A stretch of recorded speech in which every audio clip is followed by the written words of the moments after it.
अनुसूचित क्षेत्र आरक्षण मोर्चा के बैनर तले संविधान की 5वीं अनुसूची के अंतर्गत जो संवैधानिक प्रावधान है, इन प्रावधानों के तहत प्रशासक व्यवस्था जो नौकरियों के अंदर जो रिजर्वेशन जो लागू होना चाहिए था वो लागू नहीं हुआ है, उसको लेकर संवैधानिक जो प्रावधान धरातल पे लागू करने के लिए अनुसूचित आरक्षण मोर्चा के तहत आज ये धरना प्रदर्शन और रैली का आयोजन किया गया था।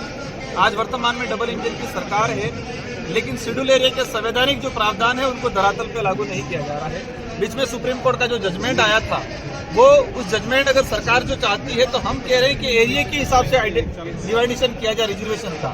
जैसे कि शासन के प्रशासनिक व्यवस्था के अंदर जो अधीनस्थ सेवा से ऊपर की जो सर्विसेज है, RS मैन की जो सर्विसेज हैं, तो राजस्थान का जो 13% है उसमें एरिया के हिसाब से अनुसूचित क्षेत्र का जो हिस्सा बनता है, अनुसूचित क्षेत्र की जो ट्राइबल पॉपुलेशन है उस आधार पे 6-6.5% अलग से कर दिया जाए। वही चीज शहरिया वाला जो इलाका है और गराशय वाला जो इलाका है, तो ट्राइबल मतलब राजस्थान के 13% जो रिजर्वेशन पॉलिसी है उसको मुख्य रूप से क्षेत्रीय आधार पर बंटवारा कर दिया जाए, लेकिन सरकार वो नहीं करना चाहती है। सरकार उन उप समूहों में बांटना चाहती है और उप समूहों में बांट के आपस में लड़ाने का जो प्रावधान कर, जैसे सरकार कह रही है भील अलग करो, मीणा अलग करो।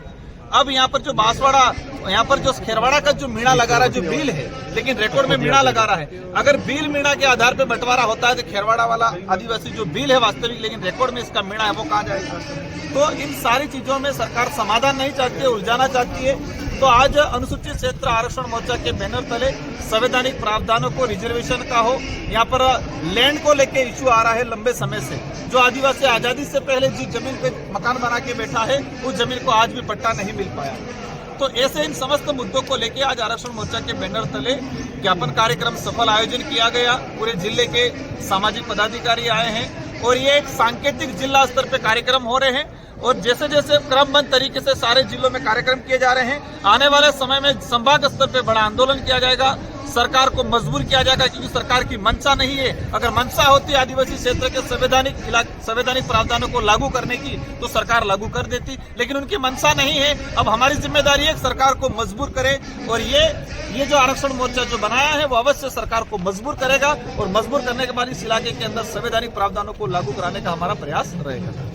जिस तरह से टीकाराम जूली को लेकर आपका जो बयान देखने को मिला, आप समर्थन में दिखाई दिए उस पर? देखो, ये चीज देखा है कि हमारे देश का अगर ऐतिहासिक पन्नों पे जाते हैं तो इतिहास में कई चीजें सामने आती है। हमारा इतिहास कई पन्नों पे गौरवशाली इतिहास भी रहा है।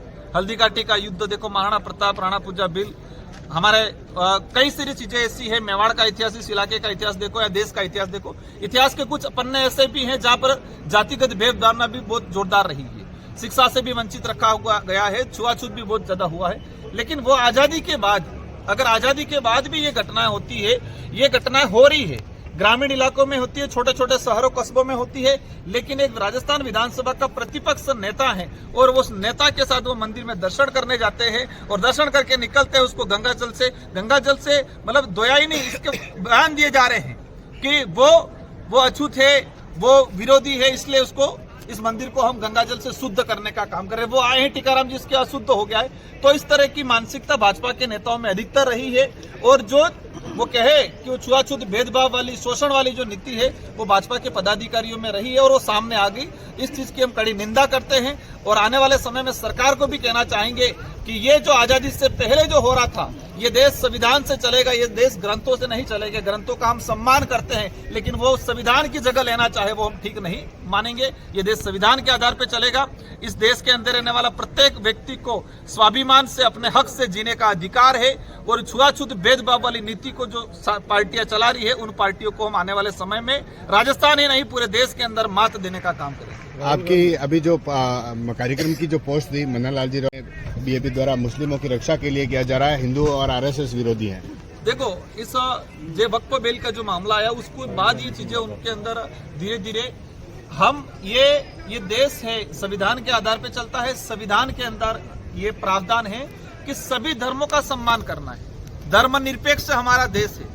आज ये कहते हैं कि ये करते वो करते, भाजपा का लाइन रहा है हिंदू मुस्लिम की मामला करना, मतलब हिंदू मुस्लिम धर्म की लड़ाई लड़ाना और राज करना, ये फॉर्मूला रहा है पिछले 10 सालों से।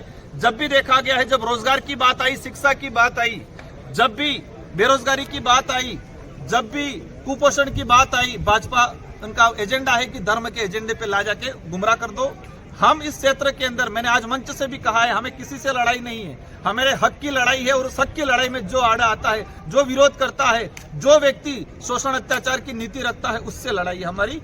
तो वो जो जिस तरह से मुस्लिम हिंदू मुस्लिम करने का जो ड्रामा कर रहे हैं, आपकी जानकारी में डालना चाहूंगा कि राजस्थान काश्तकार अधिनियम 1955 उसकी धारा 44 में ये प्रावधान कर रखा है, शेड्यूल एरिया के अंदर ट्राइबल की जमीन नॉन ट्राइबल कृषि लैंड नहीं हो सकती है, वो आबादीकरण होने के बाद। और मैं आपकी चैनल के माध्यम से मन्नालाल जी और भाजपा के नेताओं को मैं चैलेंज करना चाहता हूं कि शेड्यूल एरिया के जो संवैधानिक प्रावधान 1981 में राजस्थान के अंदर लागू हुए हैं, अगर उसके बाद एक भी ट्राइबल की कृषि लैंड वक्फ में गई हो तो वो बता दे।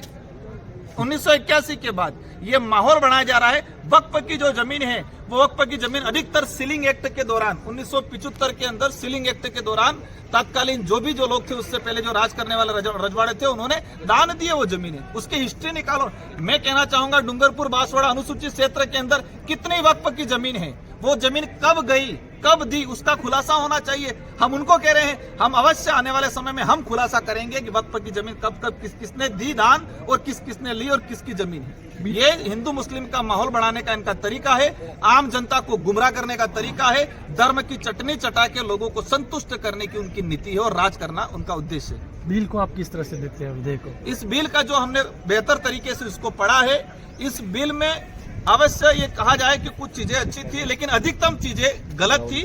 तो गलत चीजों का हमने संशोधन दिया है कि उसमें ये संशोधन होना चाहिए।